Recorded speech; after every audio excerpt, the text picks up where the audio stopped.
সঠিক মধুটা লোকেরা নিজেরাই খোঁজ করতে শুরু করে। তা আলহামদুলিল্লাহ আপনারা সেই ব্যক্তি যারা আজকে চেয়েছেন হুজুর সঠিক আকীদার কথা আমরা জানতে চাই, আকীদার কথা জানতে চাই। আর রদ করার দরকার আছে। আমাদের সমাজে অনেক সময় হয় কি দেখবেন যে মানুষকে গ্রামের মধ্যে কিছু ডাক্তার থাকে, যে ডাক্তারগুলোকে আপনারা হাতুড়ে ডাক্তার বলেন, কফ ডাক্তার বলেন, তাদের কাছে যান, মাথা ব্যথা তার জন্য ওষুধ দিয়ে দেয়, পেটে ব্যথা তারও ওষুধ তারা দিয়ে দেয়, চোখের কোনো অসুবিধা তারও ওষুধ তারা দিয়ে যায়। কিন্তু আপনার যখন বেশি বাড়াবাড়ি হয়ে যায়, আপনি বলুন যে এই রোগের জন্য এই ডাক্তার চলবে না, এর জন্য কোনো স্পেশালিস্টের দরকার।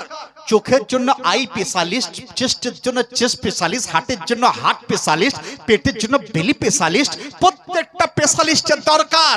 আর তেমনই আকীদার ওয়াজ কিন্তু সবার কাছে শোনা যায় না। আকীদার ওয়াজ শুনতে গেলে আকীদা স্পেশালিস্টের কাছে যেতে হবে, যারা আকীদার কথা সঠিকভাবে কোরআন ও হাদিসের আলোকে আপনারা দিয়ে দেবেন। কারণ আজকের দিনে সবচেয়ে গুরুত্বপূর্ণ বিষয় যে আকীদার সম্বন্ধে জানার প্রয়োজন রয়েছে, আর যারা বাতিল আকীদা তাদের রদ করার প্রয়োজন রয়েছে। মাসলা শুনে যান, যে মসজিদের ইমাম বাতিল ফিরকা রদ করে না তার দোয়াও পর্যন্ত কবুল হয় না। দলিল আমি দিয়ে যাব। যে মসজিদের ইমাম বাতিল ফিরকা রদ করে না তার দোয়াও কবুল হয় না। আপনি বলবেন একটু হাদিসের আলোকে আপনি বলে দেন। আমি বললাম যেমন ক্যান্সার যদি হয়ে যায় তার জন্য কেমো দেওয়ার প্রয়োজন রয়েছে, উইদাউট কেমো নাথিং, কোনো কিছু তার জন্য সম্ভব নয়, কেমো প্রয়োজন।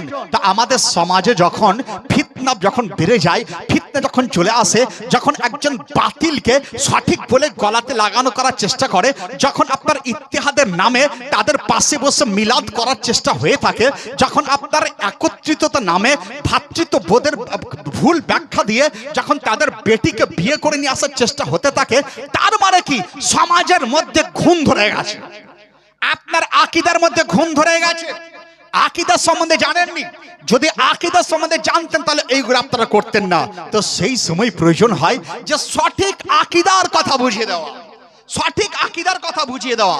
হুজুর আকরাম তিনি ইরশাদ করছেন যে শোনো, ইদা দাহারাল ফিতনু, যখন ফিতনা বেড়ে যায়, ওয়া সুব্বা আসহাবি, আর আমার সাহাবীদের গালিগালাজ দেওয়া হয়ে থাকে, ফাল ইউজহিরিল আলিম ইলমা, সেই সময় একজন আলিমের জন্য জরুরি যেন তার প্রতিবাদ করে দেয়, তার ইলমের জন্য জাহির সে করে দেয়। তো বোঝা গেল ফিতনা যখন বেড়ে যায়, ফিতনার প্রাদুর্ভাব যখন ঘটে যায়, তখন একজন আলিমের ডিউটি তাদের রদ যেন সে করে দেয়। যেমন ভারত আর পাকিস্তানের মধ্যে যদি স্ট্রাগল লেগে যায়, যুদ্ধ লেগে যায়, সঙ্গে সঙ্গে হাই কমান্ডার ডিক্লেয়ার যে আমার যত মিলিটারি রয়েছে, যত বিএসএফ রয়েছে, যত মানে ম্যানেজমেন্ট রয়েছে, তারা যেন তৈরি থাকে, যে কোনো সময় প্রস্তুত হলে তাদেরকে যুদ্ধে যেন যেতে হতে থাকে। আবার যদি আপনার দেখা গেল ওই দেশ থেকে গুরুম গারাম চলে আসে, বলা হয় তোমরা এখান থেকে গুরুম গারাম শুরু করে দাও, শুরু করে দাও। আপনি বলবেন হুজুর তারা তো মানুষ, তারা পাকিস্তানি হতে পারে, মানুষ তো বটে, আমরাও ভারতীয়। যদি কোনো সিপাহী সেই সময় বলে যে না না আমি মানুষ মারতে যাব না, মানুষ মারতে যাব না, যুদ্ধ লেগেছে তো আমার কি হয়েছে, মানুষ মারতে যাব না, সঙ্গে সঙ্গে তাকে বরখাস্ত করে দেওয়া হয়, বরখাস্ত করে দেওয়া হয়। কারণ বিতর্কিত একটা দেশ সে আক্রমণ করছে আর তুমি বলছো আমি যুদ্ধ করতে যাব না। আপনি বলছেন কারণ আমার ভ্রাতৃত্ববোধ আমার অন্তর রয়েছে, যুদ্ধ করতে পারবো না। বলবে যা তোকে চাকরি করতে হবে না, কারণ এই চাকরির মানেই এটা যে তার বিরোধীদের তার উত্তর দিয়ে দিতে হবে। তো একজন আলিমের জন্য জরুরি, রাসূল পাক তিনি ইরশাদ করছেন ইদা দাহারাল ফিতনু, যখন ফিতনা বেড়ে যায়, ওয়া সুব্বা আসহাবি, আর আমার সাহাবীদেরকে গালিগালাজ করা হয়, ফাল ইউযহিরিল আলিম ইলমা, তখন আলিম যেন তার ইলমকে জাহির করে দেয়, তাদের প্রতিবাদ করে দেয়, রদ্দে ওয়াহাবিয়াত করে দেয়, তাদের বিরুদ্ধে যেন ওয়াজ করতে শুরু করে দেয়। তাহলে হাদিসের আলোকে বুঝতে পেরে গেলেন যে রদ করা এটা হচ্ছে জরুরি। হুজুর আলা হযরত আজিমুল মারতাবা মুজাদ্দিদ দ্বীন মিলাদ তিনি বলেন ফরজে আযম হচ্ছে রদ করা, বাতিলদের রদ করা হচ্ছে ফরজ আজম। আমার কাছে অনেক কথা কিতাব আছে বুঝলেন, আস্তে আস্তে আপনাদের দলিল সহকারে দেখানোর চেষ্টা করব যে কিভাবে রদ করতে হবে। আপনি বলছেন হুজুর, হুজুর আমি ইমাম সাহেব, কিন্তু আমার মুতাল্লি বলেছে হুজুর, এই মুতাল্লি বলেছে ইমাম সাহেব ইমামতি করবেন, কারোর বিরুদ্ধে বলবেন না, ইমামতি করবেন গায়ের মুকাল্লিদদের বিরুদ্ধে, ওয়াহাবিদের বিরুদ্ধে, নিশিদের বিরুদ্ধে, দেওবন্দের বিরুদ্ধে, আপনি বলতে পারবেন না। যদি এই কথা বলে তাহলে ওই আপনার মুতাল্লিক করাও হচ্ছে গুমরাহি, কারণ সে একজন ইমামকে আপনার সঠিক কথা, হক কথা বলতে বাধা সে দিয়ে দেয়। আর ইমাম সাহেব যদি ওই মুতাল্লির কথা শুনে নেয় তাহলে তার নামাজও হয় না, তার নামাজও কবুল হয় না। রাসূলে কায়নাত তিনি হাদিস শরীফের মধ্যে ইরশাদ করছেন, আমার সম্মুখে হাদিস রয়েছে, বুঝলেন, হাদিস শরীফ রয়েছে, যেটা খেলালে সুন্নাহর কিতাবের মধ্যে 787 নম্বর হাদিস, এবং শরিয়ার মধ্যে তার মধ্যে 2075 নম্বর হাদিস, এবং জামের মধ্যে আল খতিব তিনি উল্লেখ করছেন 1354 নম্বর হাদিসের মধ্যে, যে যখন ফিতনা বেড়ে যায় এবং সাহাবীদের শানে গুস্তাখি করা হয়, তখন আলিম যেন তার ইলমকে জাহির করে দেওয়া হয়। আলিম বলছে হুজুর মুতাল্লি মানা করছে, কারণ তার বেটির তার রিশতা করতে চাইছে একটা ওহাবির সঙ্গে, তো এটা সে আমাকে বলছে করতে হবে না, ওহাবির বিরুদ্ধে বলতে হবে না, আমি করব কি? আমি বললাম শোনো, রাসূল পাকের ফরমান যদি নুরুল আরেফিন বলে, কালকে আপনি বলবেন আরে এটা তো অমুক মৌলবী বলেছে, অমুক বলবে অমুক বলেছে, এই মৌলবী বলেছে। যে কারণে হাদিসের উক্তি আপনাকে দিচ্ছি, যে আলিম বিরোধিতা করে না, রদ্দে ওহাবিয়াত করে না, তার সম্পর্কে রাসূল পাক তিনি ইরশাদ করছেন, ফামান লাম ইয়াফআলু, যদি কোন আলিম এই ধরনের না করে, রদ না করে, ফা আলাইহি লানাতুল্লাহ ওয়াল মালাইকা, তাহলে তার উপর আল্লাহর লানাত এবং মালাইকার লানাত বর্ষণ হয়। তাহলে আপনি বলুন যে ইমাম সাহেব যদি এক মাসের মধ্যে একদিনও যদি রদ্দ ওয়াহাবিয়াত না করে, তাহলে তার উপর আল্লাহর লানাত এবং ফেরেশতাদের সকলের লানাত, ওয়া নাসি আজমাইন, সমস্ত মানুষের লানাত পতিত হয়, তাহলে তার নামাজ কবুল হবে কি করে? তার পিছনে নামাজ পড়া মানে ওট বস করা ছাড়া আর কিচ্ছু নয়। এবং বলা হচ্ছে এটাই, লা ইয়াকবালুল্লাহু সারফান ওয়ালা আদলান, আল্লাহ রাব্বুল আলামিন তার নামাজও কবুল করেন না, তার রোজাও কবুল করেন না, তার সাদকাও কবুল করেন না, তার দোয়াও কবুল করা হয় না। তাহলে এখান থেকে কনসেপ্ট ক্লিয়ার এটা হয়ে গেল যে বাতিলদের বিরোধিতা করা এটা ফরজে আজম, যেটা আলা হযরত তিনি ইরশাদ করেছেন, দুশমনে আহমদ পে শিদ্দত কিজিয়ে, মুলহিদোं से क्या मुरावात कीजिए। গুস্তাখে রাসূলের প্রতিবাদ করা এটা হচ্ছে একটা প্রকৃত আলিমের পরিচয়। এরপর আপনাকে আস্তে আস্তে প্রমাণ দিয়ে যায় গুস্তাখ কাদের বলা হয়, গুস্তাখ কাকে বলা হয়। আপনি হুজুর আমরা তো জানি না, কনসেপ্ট দিয়ে দেন, কনসেপ্ট দিয়ে দেন। এই দেখুন একটা কিতাব ফিতনাতুল ওয়াহাবিয়া, ভারতের কোন আলিমের লেখা নয়, সৌদি আরবের বিখ্যাত আলিম তার লেখা, আর সৈয়দ আহমদ বিন জাইনি তাহলান তার লেখা কিতাব। তিনি বর্ণনা দিচ্ছেন যে বাতিল কাদেরকে বলা হয়, বাতিল মাযহাব কারা, বদ মাযহাব কারা, তাদের সংজ্ঞা তিনি দিচ্ছেন। তাদের সংজ্ঞা দিচ্ছেন যে একটা ব্যক্তি উঠেছিল যার নাম বিন আব্দুল ওয়াহাব নজদি।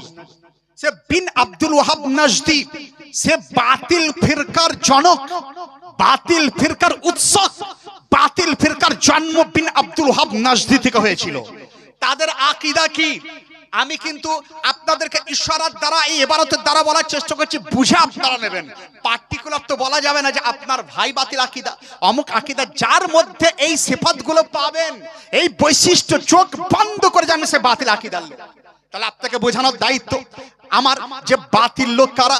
তো তিনি এইভাবে লিখছেন, ফাজাইমা, যারা ওই বিন আব্দুল নজদির অনুসারী, তারা কিভাবে জানেন, আন্না জিয়ারাতা কবরিন নবী সাল্লাল্লাহু আলাইহি সাল্লাম ওয়া তাওয়াসসুলা বিল আম্বিয়া ওয়াল আউলিয়া ওয়াস সালিহিন ওয়া জিয়ারাতা কবুরিহিম শিরকুন। তারা বলছে রাসূল পাক সাহেবে লাউলাকের কবর জিয়ারত করা, তার কাছে কিছু চাওয়া, আম্বিয়াদের কাছ থেকে চাওয়া, আউলিয়াদের কাছ থেকে চাওয়া, সালেহীদের কাছ থেকে চাওয়া, কবরের কাছে গিয়ে তার ওসিলাতে চাওয়া, এইগুলো শিরক বলেছে। বলুন নাউজুবিল্লাহ। শিরক মানে বুঝতে পারছেন, মুশরিক। যারা আল্লাহ ব্যতীত অন্য কারোর ইবাদত করে তাদেরকে মুশরিক বলা হয়। তো আমরা রাসূলুল্লাহ সাল্লাল্লাহু আলাইহি সাল্লামের যদি তাওয়াসসুল মানে তার ওসিলাতে চাওয়া, রাসূলুল্লাহ যদি ওসিলা চায়, তাহলে বিন আব্দুল ওয়াহাব নজদি এবং তার চেলারা তারা কি বলে, এটা শিরক করলো। আপনার এলাকাতেও শুনতে পাবেন, যখন আপনি রাসূলুল্লাহর শানে যখন আপনি নাত পড়েন কিংবা ইয়া রাসূলুল্লাহ বলেন, তখন একদল লোক আপনার এলাকায় বলে এ রাসূলের কাছে চাওয়া এটা হচ্ছে শিরক, এটা শিরক। আমি আপনাদের কাছে চ্যালেঞ্জ করে আছি, যদি ওই সকল আপনার মরদুদের বেটারা যদি আমাদেরকে বলতে পারে, আমাকে যদি আজ যতক্ষণ আপনার এলাকায় রয়েছি শিরকের তারিফ যদি বলতে পারে, তাহলে 10,000 টাকা প্রাইজ আমি তাকে আজকেই দিয়ে চলে যাবো, বুঝলেন। যদি শিরকের সঠিক তারিফ আমাকে বলতে পারে, তাহলে তাদের ধারণাই কি যে রাসূলের কাছে চাওয়া শিরক। আচ্ছা আপনি বলুন, তাদেরকে বলেন তাহলে কি করতে বলে? আল্লাহ ছাড়া কাউর কাছে চাওয়া চলবে না। তারা বললে মাঙ্গো আল্লাহ সে। আর এই কথাটা ইসমাইল দেহলভি তাদের একজন গুরু, তার লিখিত কিতাব তাকভিয়াতুল ঈমানের মধ্যে লিখেছে যে जिसका नाम मोहम्मद या अली है वो किसी चीज का मालिक व मुख्तार नहीं है, अल्लाह के सिवा किसी से मांगना हराम है, আল্লাহ ছাড়া কাউর কাছে চাওয়া চলে না। এটা তো আপনারা তাহলে বুঝতে পারলেন যে বাতিলদের আকীদা হচ্ছে আল্লাহ ছাড়া কাউর কাছে চাওয়া চলবে না। আচ্ছা যদি একটু আকলি দলিল, আপনি হচ্ছেন ছেলে, আচ্ছা আপনি বাপ, আপনার ছেলে এসে টাকা যদি চায় আল্লাহর কাছে চায় না আপনার কাছে চায়? কার কাছে চায়? ছেলে এসে টাকা কার কাছে চায়? বাবার কাছে চায়। তাহলে তাদের অনুসারে যদি আল্লাহ ছাড়া কাউর কাছে চাওয়া শিরক হয়, তাহলে বাপের কাছে যদি বেটা চায় বেটা শিরকি কাজ করলো। আর মুশরিক যে হবে সে জাহান্নামের নিম্ন তলে থাকবে, জাহান্নামের নিম্ন তলে। তাহলে আপনারা উত্তর দিতে পারেন না আকলি দলিল, আকলি কেন, এটা প্রকৃত প্র্যাকটিক্যালি বেটা টাকা চাইবে বাপের কাছে। তাহলে যদি আল্লাহ ছাড়া কাউর কাছে চাওয়া হারাম হয়, তাহলে বাবার কাছেও চাওয়া হারাম হবে কিনা? মায়ের কাছে বেটা খাবার চাই, মা ভাত দে, মা খাবার দাও চাই কিনা? যদি আল্লাহ ছাড়া কাউর কাছে চাওয়া শিরক হয়, তাহলে মায়ের কাছেও টাকা চাওয়া, মায়ের কাছেও খাবার চাওয়া, এটাও শিরক হবে কিনা? তাদের মত অনুযায়ী, তাদের মত অনুযায়ী শিরক। আবার তারা মসজিদ বানায়, মসজিদ বানানোর সময় চাঁদা নিয়ে গ্রামে গ্রামে চেয়ে বেড়ায়, গ্রামে গ্রামে চেয়ে বেড়ায়, বাপের কাছেও নয় মায়ের কাছেও নয়। যে লোকটা রাসূলুল্লাহর কাছে যায় তার কাছে এসে বলে দাও আমাকে, দাও আমাকে, আমি মসজিদ করছি 1000 টাকা দাও, 2000 টাকা দাও। তাহলে আপনি বলবেন যে তোদের মৌলভী বলছে যে শিরক, যেটা আরবি কিতাবের মধ্যে বিন আব্দুল ওয়াহাব নাজদীর আকীদা, যে রাসূলুল্লাহর কাছে আন্না তাওয়াসসালা বিন নবী সাল্লাল্লাহু আলাইহি সাল্লাম শিরকুন, তোমাদের মৌলভী বলেছেন রাসূলের কাছে চাওয়া এটা শিরক। তাহলে তোমরা চাঁদা আমার কাছে চাইতে এসছো, শিরকি কাজ তুমি করছো। তাহলে বোঝা গেল চলছে শিরক। তারা চলতো দেখুন মানে শিরকি কাজ করছে, ওসিলা চাইছে। বাস বহরমপুর যাবে তার জন্য বাসকে ওসিলা করছে, বোঝা গেল বাসে চেপে যাওয়া তাদের অনুযায়ী, তাদের মত অনুযায়ী শিরক। মোবাইল কথা বলার জন্য মোবাইলের ওসিলা, মোবাইল শিরক। খাওয়ার জন্য হাত ওসিলা, হাত তাহলে হাতের ব্যবহার হলো শিরক। চলার জন্য পা ওসিলা, তাহলে শিরক। দেখার জন্য চোখ ওসিলা, এটা শিরক। শোনার জন্য কান ওসিলা, এটা শিরক। তাদের কাছে শিরকের ফতোয়া এমন তাদের মৌলভী বলেছে, কোনো আমার নিজস্ব মত নয়। তাদের আলিম বলল যে রাসূলুল্লাহ ছাড়া অন্য কারোর কাছে চাওয়া মানে রাসূলুল্লাহর কাছে চাওয়ার শিরক, অন্য কারোর কাছে চাওয়ার শিরক, শুধু আল্লাহর কাছে চাইতে হবে। তাহলে এখানে ক্লিয়ার আপনি পেয়ে গেলেন যে সর্বপ্রথম শিরক তারা করে। আমরা যে রাসূলুল্লাহর কাছে চাই, ভরি ভরি দলিল আমাদের কাছে রয়েছে আলহামদুলিল্লাহ। একটু সুস্থ মেজাজে শোনার চেষ্টা করবেন, সুস্থ মেজাজে শোনার চেষ্টা করবেন। আচ্ছা আমরা দেখবেন নামাজের ওসিলাতে চাই, নামাজ পড়ার পর দোয়া চাই কিনা? হে আল্লাহ আমি যে নামাজ পড়লাম, নামাজের ওসিলাতে আবার রোগ জ্বালাকে মুক্তি করে দাও। রব্বানা আতিনা ফিদ দুনিয়া হাসানা ওয়া ফিল আখিরাতি হাসানা। নামাজ শেষে চাই কিনা, দোয়া করি কিনা? একটু হ্যাঁ হু দেওয়ার চেষ্টা করবেন, তাহলে আমি বুঝবো যে আমার বক্তব্য বুঝতে পারছেন। নামাজ শেষে আমরা কি করি? ওসিলা, নামাজের ওসিলা দিয়ে দোয়া করি। আপনি হুজুর ওয়াহাবিদের মতে, গায়ের মুকাল্লিদদের মতে, হাত ঝাড়ুয়া পা ফারোয়াদের মতে আল্লাহ ছাড়া কাউকে ওসিলা বানানো চলে না। আর আপনি নামাজকে ওসিলা বানালেন কিসের জন্য? নামাজকে ওসিলা বানা শিরক। আমি বললাম আচ্ছা, তার মানে বোঝা গেল যে ওয়াহাবি বলতা হে মাগার সমঝতা নেই। আর এই সকল পাবলিকের কাছে এসে শিরকের ফতোয়া তারা লেখে। আমি কোরআনকে জিজ্ঞাসা করলাম, ও হালি কোরআন তুমি বলে দাও নামাজের দ্বারা ওসিলা চাওয়া চলে কিনা, নামাজের দ্বারা ওসিলা চাওয়া চলবে কিনা? তো পবিত্র কোরআন দেখুন, কোরআন আমি ওপেন করছি, পবিত্র কোরআন সূরা বাকারা তার মধ্যে আল্লাহ রাব্বুল আলামিন কে ইরশাদ করছেন, দেখুন তাদেরকে উত্তর দেবেন। আর যদি শুনছে দূর থেকে শোনার চেষ্টা করো, তোমরা শিরক করছো, মুশরিক হচ্ছে তোমরা। যদি নামাজের ওসিলা চাওয়া শিরক হয়ে যায়, তাহলে কোরআনে যদি বলে নামাজের ওসিলা চাও, তাহলে কোরআন শিরকের কথা বলেছে। যদি আপনি এটা মানেন যে কোরআন শিরক বলছে, আপনার ঈমান গায়েব হয়ে যায়। কারণ কোরআন শরীফের মধ্যে আল্লাহ ইরশাদ করছেন লা রাইবা ফি, দেয়ার ইজ নো ডাউট, এর মধ্যে কোনো সন্দেহ নেই, সন্দেহের অবকাশ নেই। কোরআন সত্য কিতাব। তো কোরআনকে জিজ্ঞাসা করলাম, হে হলি কোরআন তুমি বলে দাও যে নামাজের দ্বারা ওসিলা চাওয়া চলে কিনা, নামাজের দ্বারা ওসিলা চাওয়া চলে কিনা। কোরআন শরীফ সূরা বাকারা আয়াত নাম্বার 153, কোরআন ইরশাদ করে, ইয়া আইয়ুহাল্লাযীনা আমানুস্তাঈনু বিস-সাবরি ওয়াস-সালাহ, হে মুমিন তোমরা ওসিলা চাও সবরের দ্বারা এবং নামাজের দ্বারা। বলেন সুবহানাল্লাহ। ওসিলা চাও সবরের দ্বারা, নামাজের দ্বারা। তাহলে আপনি পেয়ে গেলেন কোরআন বলছে নামাজের দ্বারা ওসিলা চাওয়া চলবে। কোরআনের দলিল, কোরআনের অটুট বিধান, নামাজের দ্বারা ওসিলা দেওয়া চলবে। খোদার কসম, যদি নামাজের দ্বারা ওসিলা দেওয়া চলে, যিনি নামাজ নিয়ে এসেছেন রাসূলুল্লাহর ওসিলা মানা চলবে। তাই তো চতুর্দশ শতকের মুজাদ্দিদ আলা হযরত তিনি বলেন, ওহি রব হ্যায় জিসনে তুঝকো হামা তন করম বানায়া, হামে ভিক মাংনে কা তেরা রাস্তা বাতায়া। এক নাম্বার পয়েন্ট আপনারা বুঝতে পেরেছেন? পয়েন্ট বুঝতে পেরেছেন না পারেননি? হাত তুলে বলতে হবে বুঝেছেন। আপনাকে কোরআন থেকে দলিল দিলাম, কোনো মৌখিক নয়। কাল সকালে যদি ওই নালায়েক লোক যদি আপনাকে বলে ইমাম সাহেবের দায়িত্ব তাদের রদ করে দেওয়া, আমাদের ইমামের দায়িত্ব তার রদ করে দেওয়া, যে কোরআন বলছে নামাজের ওসিলা দেওয়া, আর খবিস কথাকার বেঈমান কথাকার তুই বলছিস যে নামাজের করা চলে না, তো বোঝা গেল তাদের দলটা বাতিল দল, বিন আব্দুল ওয়াহাব নাজদির দল। তাদের এই কিতাবের মধ্যে এইভাবে মানে তাদের কথা এই কিতাবে উল্লেখ করা আছে, আন্না জিয়ারাতা কবরিন নবী সাল্লাল্লাহু আলাইহি সাল্লাম ওয়া তাওয়াসসালা বিহি বিল আম্বিয়া ওয়াল আউলিয়া ওয়াস সালিহিন ওয়া জিয়ারাতা কবরিহিম আশিরকুন। বলছে রাসূলুল্লাহর কাছে, রাসূলুল্লাহর কবর জিয়ারত করা এবং রাসূলের কাছে তাওয়াসসুল চাওয়া। তাহলে একটা একটা ক্লিয়ার করি। তারা বলছে রাসূলের কবর জিয়ারত করাও শিরক, বলো নাউযুবিল্লাহ। রাসূলের কবর জিয়ারত করা শিরক বলছে গো। যে কারণে দেখবেন আপনার কি করে বলে এই মাজার যাওয়া চলে না।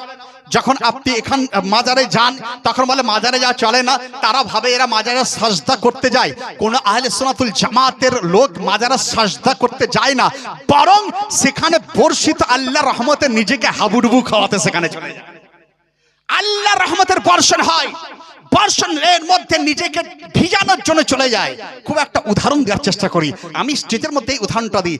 একজন ওলি ছিলেন বুঝলেন, হযরত হুসাইন কাছুছবি রাহমাতুল্লাহ আলাইহি, কাছুচা শরীফের, ইউপির কাছুচা শরীফ বলে ওলামায়ে কেরাম জানেন। সেখানে একজন বিখ্যাত ওলি ছিলেন হযরত হুসাইন কাছুছবি রাহমাতুল্লাহ আলাইহি। তো উনি এত বড় ওলি, তিনি জুমার উযু করছিলেন, জুমার দিনে উযু করতে করতে গড়গড় করে চোখ দিয়ে পানি বের হতে শুরু হয়েছে। লোকেরা বলে হুজুর আপ কিউ রো রহে হ্যাঁ, রোনে কি ওজা কিয়া হ্যায়?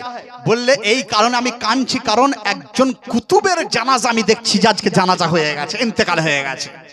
সন্ধ্যাবেলায় খবর এলো যে বেরেলির তাজদার আলা হযরতের ওফাত হয়ে গেছে। বোঝা গেল ওলি কার নাম? কাছুচা থেকে বেরেলি প্রায় আপনার 300-400 কিলোমিটার ডিসটেন্স। সেই দূর থেকে এই ওলি বুঝতে পারছেন যে আলা হযরতের ইন্তেকাল হয়ে গেছে। তো সেই হুসাইন কাছুচবি রাহমাতুল্লাহ আলাইহি, ওনার মুরিদ ছিল রামপুরের একজন বাদশা। রামপুরের একজন বাদশা, সেই টাইমের জমিদার বাদশা, উনার মুরিদ ছিল। তো ওনাকে ইনভাইট করে নিয়ে গেছে পীর সাহেবকে, হুজুর আপনি আসুন। আগেকার পীর সাহেব কেন, পীর সাহেবের জন্য 4টি শর্ত। এই 4টি শর্ত ব্যতীত কেউ যদি পীর দাবি করে সে গুমরা ছাড়া আর কিছু নয়।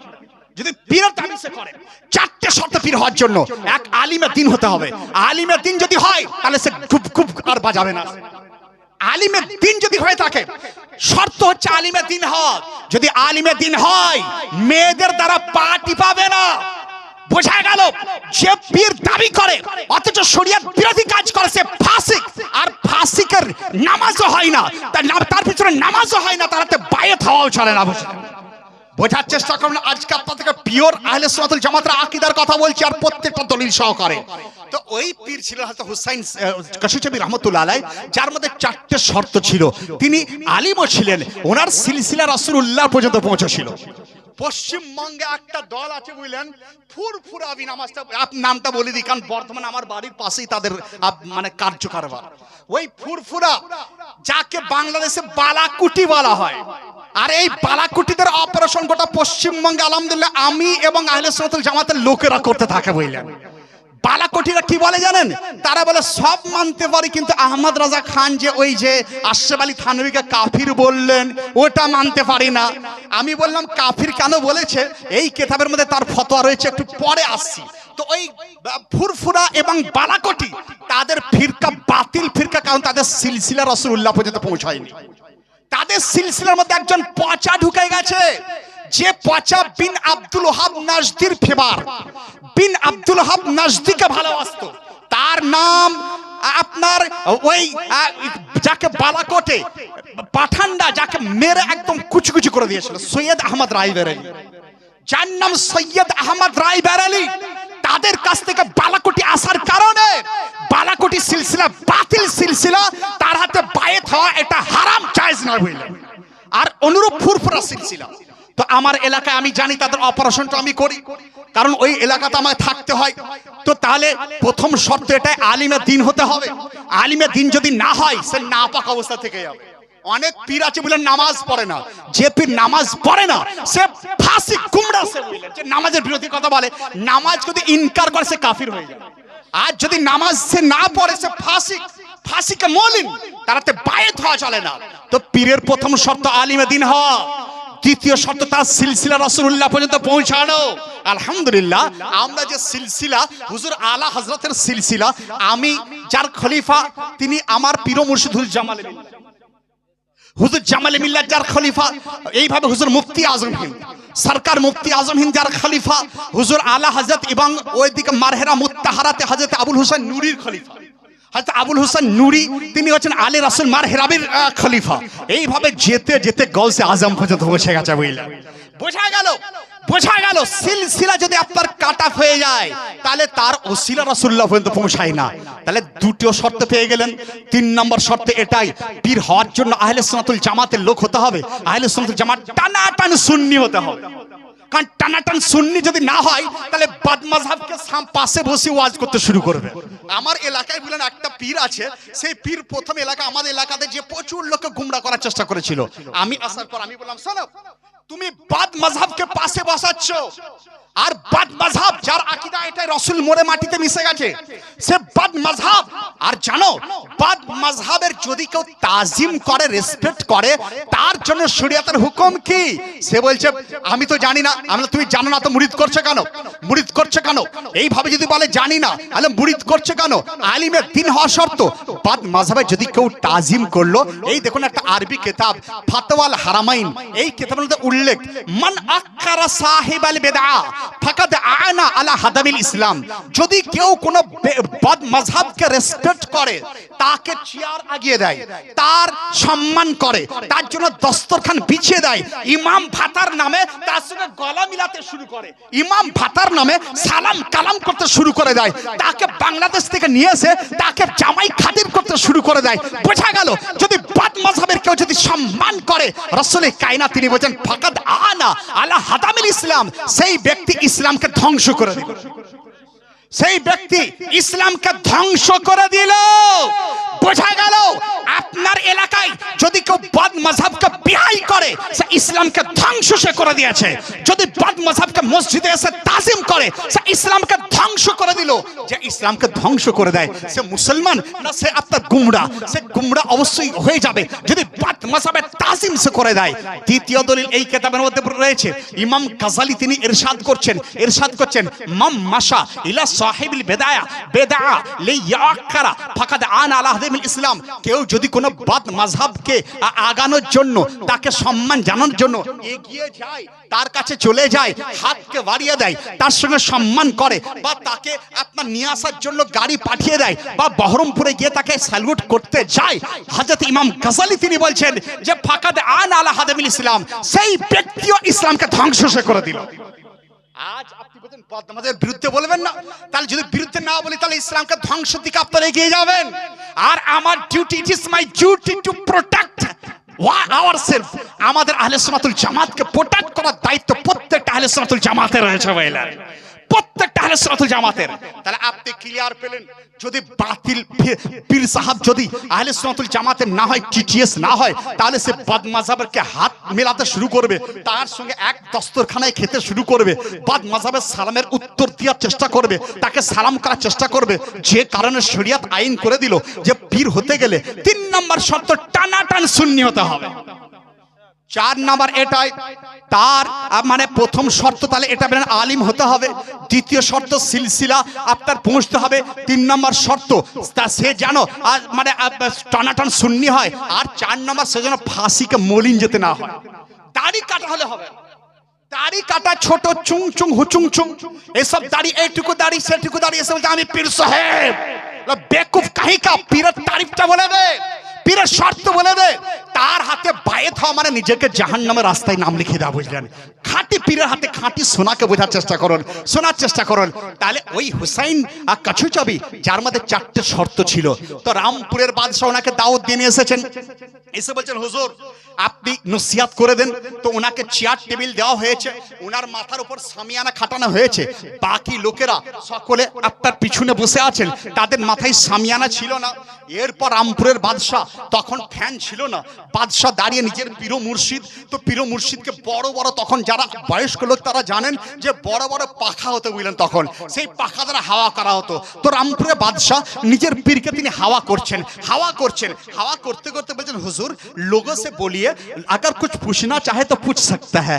তো তিনি বললেন যে লোকেদের কাছে জিজ্ঞাসা যদি কোনো থাকে জিজ্ঞাসা করার জন্য বলুন, যেন আপনাকে উত্তর পেয়ে যায়। তো রামপুরের বাদশার কথা শুনে হযরত পীর সাহেব হুসাইন কাছুচাবি তিনি বললেন अगर तुम्हें कुछ पूछना है, যদি তোমাদের কিছু জিজ্ঞাসা করার থাকে তো জিজ্ঞাসা করে নাও। তো এক ব্যক্তি সে হাবুজাবু ছিল, লামুঝাবু ছিল, যে আপনার হাত ফারোয়া ছিল, সে বলছে হুজুর মেরা এক সওয়াল হ্যায়, আমার একটা কোশ্চেন আছে। পীর সাহেব তো তার দাঁড়ানো দেখি বুঝতে পেরে গেছেন এই হচ্ছে ওই মার্কা লোক, ট্রেড মার্ক মার্কা। তো বলেন বল क्या पूछना है? বলে হুজুর দেতা कौन है, প্রদান কে করেন? তিনি বলছেন এ कोई पूछने की बात है, আল্লাহ দিয়ে দেন, আল্লাহ দিয়ে দেন। বলে আচ্ছা আল্লাহ দেন, তো তাহলে সুন্নি লোকেরা আল্লাহকে ছেড়ে মাজারে কেন যায়, মাজারে কেন যায়? তো হুসাইন কাছুচাবি রহমতুল্লাহ তিনি বুঝতে পেরেছেন যে একে কি ডোজ দিতে হবে। করোনার সময় যেমন ভ্যাকসিন আপনার দেওয়া জরুরত ছিল, তো তিনি বুঝতে পেরেছিলেন যে একে মাসলাকে আলা হযরতের ভ্যাকসিন দিতে হবে। মাসলাকে আলা হযরত এমন একটা ভ্যাকসিন, বুঝলেন, এমন একটা ভ্যাকসিন যে করোনার ভ্যাকসিন দেওয়ার পর মানুষ ভালো হতেও পারে নাও পারে, কিন্তু বাতিলদের সামনে আলা হযরতের নাম বলে দেন এমন তার ভ্যাকসিন লাগবে যে সে জিন্দেগিতে হয় সুতরে যাবে, নাই সে একদম দূর সে চলে যাবে। এই ভ্যাকসিনের নাম মাসলাকে আলা হযরত। তো হযরত ইমাম হুসাইন কাছুচাবি রহমতুল্লাহ তিনি